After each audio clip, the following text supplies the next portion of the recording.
This is a true story about a man who decided to explore the world's deepest cave but faced a tragedy due to a small mistake. The map indicated that the PSG team had left several camps inside the cave, so carrying only essential equipment, he entered the Veryovkina cave alone. Sergei quickly descended to the first supply point, where he enjoyed the food left by previous explorers. However, he soon realized a fatal problem. He had forgotten the climbing stirrups. His only options were to wait for rescue or try to climb out on his own. But no one knew he was there, and the cave was rarely visited. In the following days, Sergei tried various ways to climb, but due to the cave's depth, it was almost impossible to do so using only his hands and ropes. As the supplies ran out, he became increasingly weak. After 6 days of despair, Sergei decided to descend further, hoping to find climbing equipment and food at the next supply point. Perhaps then he could make his way back to the cave's entrance, located 1,000 meters above.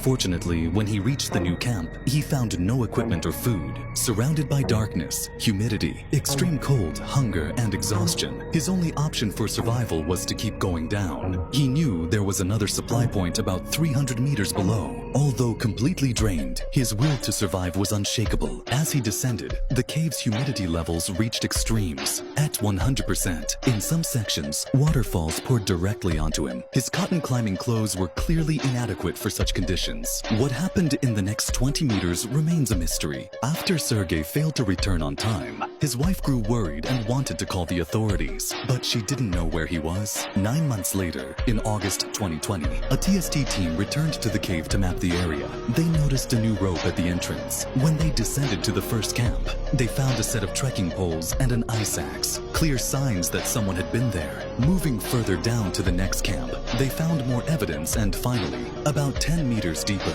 they discovered Sergei's body. He had been there for a long time. The team was shocked. They retrieved Sergei's phone and confirmed his identity through the photos and messages. However, there was a major challenge. It was impossible to remove his body in one piece due to the difficulties of the rescue. After securing funding and his wife's permission, the team cut the body into smaller pieces and transported it out of the cave in stages. To prevent similar tragedies from happening again, the PSD team decided to prohibit anyone from entering the cave.